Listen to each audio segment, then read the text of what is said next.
Ayan guys, punta kami ng Sam's Club.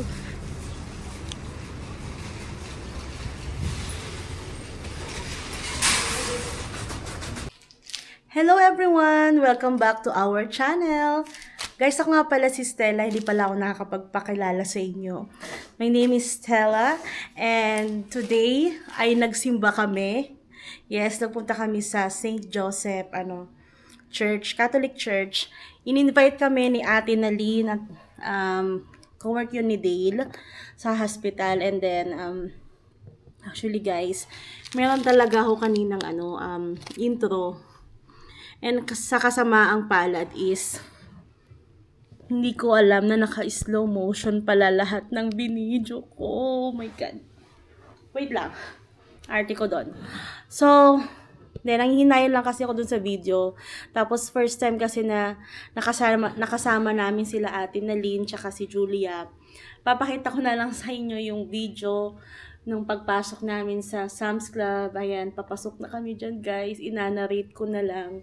So, first time namin pumunta ng Sam's Club guys. Ayan, so after namin magsimba, is in-invite kami naman na ni Ate Naline and ni Julia na mag-grocery. Actually, tinanong nila kami kung saan namin gusto pumunta. So, una, dahil malapit lang yung Target, sa Target sana kami pupunta kasi tinanong din nila kami kung gusto namin pumunta ng Walmart. Pero since napuntahan na namin yung Walmart, is trinay naman namin yung iba. And then, ayun nga, napagkasunduan namin na sa Sam's Club kami pupunta. So, medyo kinakabahan kami ni Dale kasi baka mamaya niyan is madami kaming madampot. Baka mabudol kami. And, ayun na nga. Tignan natin kung paano kami nabudol. So, ayun guys, nagtingin-tingin ako ng mga isda. Nagtingin-tingin din ako ng mga karne. And, gusto ko talagang bumili ng isda guys. Kaso, ang mahal ng isda guys.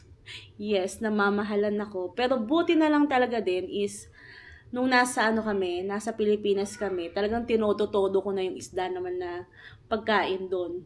Oo, kasi alam ko talagang mahal dito eh. And malayo kasi yung mga Asian store. Ayun. Puro frozen din yung mga isda. So, ang sarap ng isda guys dyan sa Pilipinas. I-enjoy nyo na. Ayun. Ayan. So, after namin tag dito, grocery, ayan. After namin grocery guys, pumunta naman kami dun sa kainan ng Sam's Club. Bumili kami ng isang pizza, oo. Kasi yung pizza with isang slice ng pizza at saka isang drinks is $2.50. So, kwentuhan kami dyan. Ini-introduce ko si Ate Naline tsaka si Julia na maganda. And of course, nagmana si Ate Julia kay Ate Naline. Maganda din. Oh my God. Hindi naman sa nambobola guys. Maganda talaga sila. And hindi lang sila maganda sa panglabas. Maganda rin sa pangloob kasi ang bait nila. Hindi naman sa nangbobola ako guys, no? Pero, ayun, mafe-feel mo naman kapag, na-meet mo yung isang tao, yung bang parang panatag yung loob mo, which is yun yung na-feel ko kay Ate Naline and Julia. Ayun, I know they're good people. And we thank God na nilalapit nila kami sa mga taong katulad nila. Next is, ayan, nagkwento-kwentuhan lang kami dyan guys. And super thankful kami kay Ate Naline and Julia kasi alam mo yon, hindi sila madamot sa mga information about sa pagtira dito sa US, ganyan. Kasi syempre, ayun, sabi nga nila, naranasan din nilang maging bago. So, alam nila yung feeling or yung struggles ng pagiging bagong salta dito sa Amerika. And guys, welcome back sa aking pagmumuka. Ayun guys. So, eto guys yung mga napamili na namin sa Sam's Club. Ipapakita ko lang sa inyo. Tsaka yung prices. Ayan. Para may idea na kayo. Makapag-budget na kayo dyan guys. Habang nasa Pinas kayo. Ayun nga. Sabi ko nga nung una kong Walmart vlog. Nung ako'y nasa Pilipinas pa lang. Isa to sa mga inaabangan ko sa mga vloggers. Yung pag grocery nila and yung sinasabi nila kung ano yung mga prices. Ayun. So, parang ako nag-enjoy ako sa ganitong vlog. So, ako naman ngayon ay mag-e-enjoy na i-vlog yung mga ganitong bagay-bagay. So, first is yung ating whole milk. Ayan, dalawa yung binili namin, guys. Dalawa. Bakit dalawa? Kasi yung kape namin ni Dale, ito yung ginagamit naming gatas. Ayan. Bumili rin kami ng croissant. Ayan, iba yung shape niya, guys. Pang sandwich. Sandwich shape siya. Ayan, nabubulod-bulod ang ate mo. Ayan. $5.96 to. Sorry, hindi ko nasabi yung price ng whole milk. $3.42 yung isang galon ng gatas. Halos I thank you. Halos magka-size lang sila or magka-presyo lang sila ng Walmart. So, ito is 5.96 yung croissant. Ito namang International Delight. Ito yung creamer nila dito. Meron din silang coffee mate. Pero parang mas mura kasi to. Meron din silang coffee mate, pero parang mas mura kasi itong Delight na to. So, ito ay 2.1 liter. So, guys, this is $5.96. Ayan. Next naman natin, guys, is itong mushroom. Ayan, pangatlong bili ko na ng mushroom. Sa Walmart, guys, ganito lang halos karami yung sa Walmart. $4 or $3 na. Ito, guys, $4, $4.43. Ganito na siya kadami. So, bumili na ulit ako. Ayan. Nilalagay ko siya sa egg. Alam mo yun, yung omelette egg. Sa soup. Ayan. Sa stir fry. Ito namang bagel, guys, is $3.74. For me, mahal siya, guys. Kasi sa Aldi is $1 point something lang siya. Pero dahil hindi naman kami sa Aldi namili, ayun, kumuha na rin kami kasi, ayan, gusto namin ng bagel. Masarap siya sa cream cheese. Ayan, marami ding flavor yung mga cream cheese nila dito, guys. May onion, may garlic, binili namin is yung yung matamis. Ayun. So, next is yung lettuce natin. Ay, nahulog. So, dito, guys, ay sa Sam's Club, walang plastic. Karton. May mga karton na available doon. Pwede nyo paglagyan ng mga pinamili nyo. Pero maganda rin na magdadala kayo ng mga eco bag lagi. So, ito, 6 pieces siya na lettuce. This is $5.12. Next natin itong tubig, guys. This is 80 pieces. 40 pieces is $4.28 yung 40 pieces na 350 ml. So, ayun grabe tatlong ganito na nga yung naubos namin. Magastos sa tubig. Pero, ayun, hindi tulad sa atin na 35, 40 pesos lang isang galon. Isang galon lang ba yun? Or more, di ba? Pero, ayun, ganoon talaga, masasanay din tayo. Okay. Guys, nagpunta nga rin pala kami sa Filipino store kanina. Pero mamaya na nga yun. Tapusin na natin tong Sam's Club. Okay, ito na. Bumili ako ng chuck roast beef. Okay, ayan. Kasi balak kong magluto para sa gaganapin na Filipino community sa January 14. Ayun. So, next naman natin, guys. This is nga pala. 3.99 pounds. So, lahat ito is $29.81. Kasi siya, 7.47 per pound. Ayan, diba?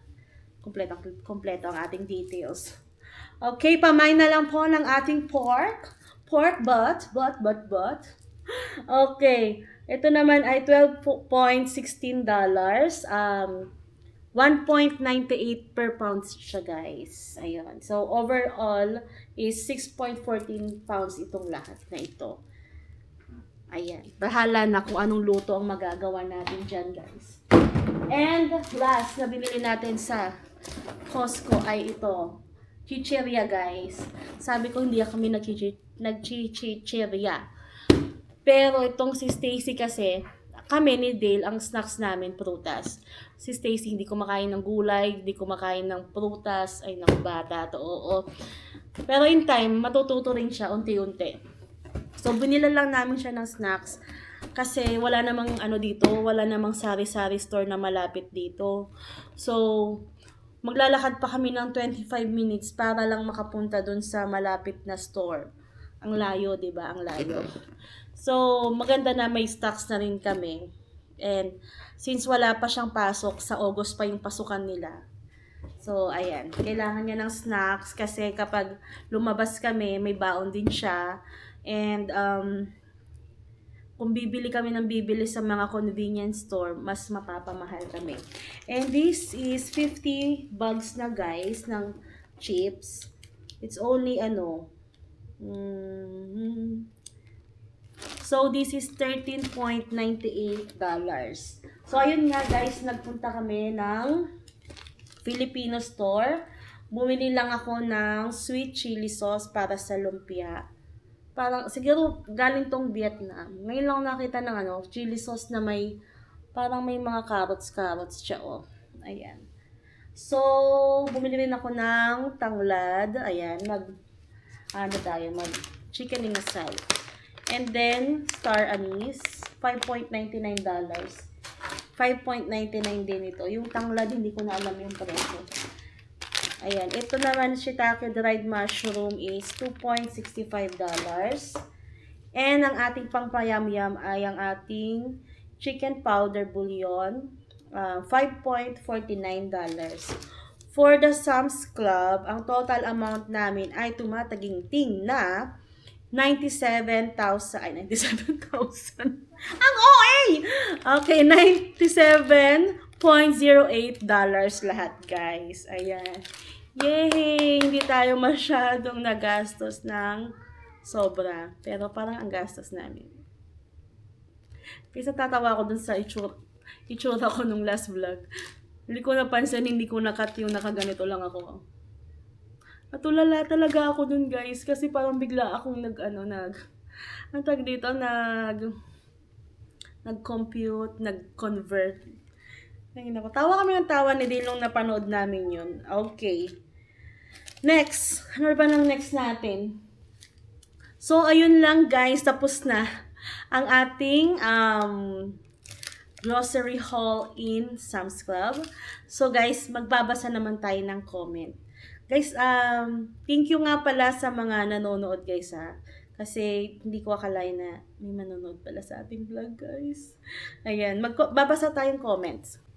So, nakaka-touch lang kasi may mga nanonood. Akala ko zero tayo dito. Shoutout muna kay Deji27.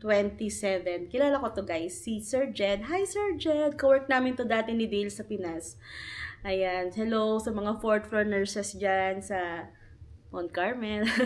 Ayan, hello sa inyo. Ayan, si Sir Jed, kawork namin siya dati. And nandito na rin siya sa US. And nakakatuwa lang guys kasi nag-reach out siya sa amin nung dumating kami. And sabi niya,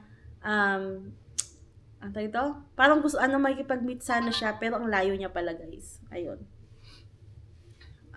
Nakakatuwa lang yun. Tapos din siya, nag-share din siya ng mga insights, mga tips, ganyan. So, thank you. We appreciate it. And, sabi niya nga pala, congrats Dale and Stella. Sabi niya. Tapos, nag-comment din si Ara Amazing, which is kilala ko din to. Hi, Sarah Boo. Friend ko to, si Sarah. And, ayan. So, ang sabi niya, so happy for the both of you, Lalaboo and Dale. Congratulations. By the way, ano cam gamit mo? Hahaha. Sabi niya nga, ingat kayo lagi. So, ang gamit ko po ay DJI Nano. DJI Osmo Nano. Ayan. Love you too. Okay, next natin is si Elsa Nazarino, 651. Sana ako rin makarating dyan. Yes po, sana po matupad po ang inyong dasal. Yes, wala naman po imposible kay Lord. Ayun, no. Baka maiyak tayo dito, guys. Pero ayun, walang imposible kay Lord. Ayan. Basta time-time lang yung pagdadasal natin. And guys, wag yung mga hinihiling natin, guys, hindi natin namamalayan o hindi natin inaasahan na minsan hawak mo na pala. Minsan andyan na pala. Ayun, like ngayon, ito yung hinihiling namin, pero ngayon nandito na kami. Yung mga ganun. So, ayun guys, next naman, baka magkaiyakan tayo dito. Kay Ate Nalin Musa, ayan, kasama namin kanina si Ate Nalin. Welcome to Maryland, sabi niya. Thank you po, Ate Nalin. Thank you so much talaga. Ayun. Naku, pasensya na yung video natin. Nakakainis. Naka-slow motion pala yung mga video namin. Ay, nako. Okay, next naman ay... Sino ba? Si Aliana Bilzon. Ayan, nag-comment siya dun sa SLEC na video namin. Hi ma'am, ask ko lang po, how many weeks kayo na naghintay ng interview after medical? So, usually po talaga, bago magpa-medical is meron muna pong interview date na ibibigay sa inyo. Once may interview date na kayo, dun na po kayo book na inyong medical, biometrics, and biometrics. Ayan, no? So, mauuna muna si medical bago si biometrics. Oo. Paulit-ulit ko lang itong sabihin, guys, kasi talaga, meron talagang nagpapa-interview, guys, na hindi nagpapa-biometrics or medical. Na ano namin yan, na witness namin. Ayun. So, next naman is si Norma Lansang. Hello sis, ask ko lang, yung medical ba mauna bago sa interview? O, diba? O, may nagtanong. Pero actually, nasagot ko na to. Hello po, yes po, sabi ko. First is medical, second is biometrics, third is interview. Ito po ang sunod-sunod na steps, sabi ko. Ayun. Next na comment natin is sino ba? Saan kayo dito sa US po? Si Nadze.obile or Obil. Ayan. Dito po kami sa Maryland, USA. Hindi ko pa siya na replyan. Mamaya re-replyan ko siya after ko mag-record. Oo. Kakabasa ko lang siya actually. Tapos, ito pa, nakakatuwa rin to. May comment na dun sa my first purchase vlog namin. Yay! Sabi ni Aimee Okana. 5490. Ayan. Ang sabi niya, yay! A new family I'm gonna support and look forward their videos. Sabi niya. Very clear pa the way you speak po. Welcome to USA. Oh my gosh! Totoo ba? Ay, Charis. Ay, ko. As in, totoo ba? Kasi guys, so totoo lang bulol-bulol. Nabubulol ako, oo. Pero, tinatry ko talagang magsalita pa ng mas clear, oo. Bulol ako sa R, guys, okay? Ayan, sabihin ko na sa inyo kasi baka mamaya niyan, sabihin ko yung ruler, mga ganun. Nagagawa ko pa rin talaga yun, guys, promise, oo. Promise. Ay, nako. Basta, ayan, no? So, thank you, no? Kasi talagang na-appreciate ko rin tong comment na to nung sinabi niyang very clear daw yung pag salita ko. Wow, thank you po. Ayan. So, ayun lang guys. Tapos na po ang ating vlog. So, thank you for watching. Don't forget to subscribe. Ayan na. May R kasi yon. So, don't forget to subscribe, like, and comment down below. Bye! Ayan guys, tapos na kami mag-sunscrub with Ate Nalin. And galing kami pala ng church kanina. After church, nagdamiretso kami sa may Filipino store. Ayun, and then dito sa Sam's Club. Ayan. Ito yung magandang sasakyan ni Ate Nalin. Honda CR-V 2026 in the house.